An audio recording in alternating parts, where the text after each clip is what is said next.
Mechi nzima imenifurahisha kwa maana ya matokeo. Tumepata kile ambacho tulikuwa tunakihitaji hii leo.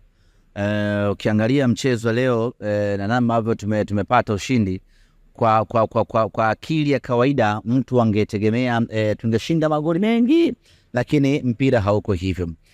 Changamoto ambazo wanapitia Fountain Gate zimewafanya waje katika mchezo huu wa leo wachezaji wao wakiwa na umakini wa 100%, kwa sababu wanajua hakuna kinachoweza kutusaidia hapa, tuko wachache. Manake sisi tuliopo tucheze kwa kujituma kwa kiwango kikubwa, tucheze kwa 100% zote ambazo tunaweza kucheza. Lakini kama haitoshi, hawakuwa na vitu vingi hii leo katika mechi ya leo. Yani hawakuja kutafuta ushindi wala nini. Leo walikuja na kazi moja tu ya kuzuia, na wakaifanya kazi hiyo kwa 100%.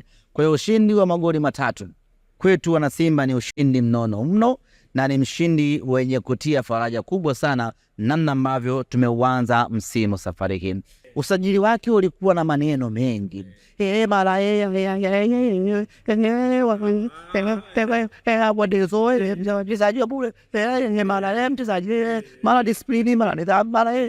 Maneno yalikuwa mengi, lakini sisi tulifanya kila juhudi tunazoweza kufanya kumchukua Soa ili aje afanye kazi ambayo ameifanya leo Benjamin Mkapa. Kazi ya Soa ni kufunga tu, na ana uwezo mkubwa wa kufunga. Morris Abraham kadri anavyopata muda wa kucheza ndivyo anazidi kuwa bora zaidi. Na mimi niwaambie wana Simba, katika watu ambao tutavuna matunda yao ni pamoja na Morris Abraham. Baadhi ya mashabiki ambao wamejitokeza hii leo kutusapoti, idadi ni ndogo.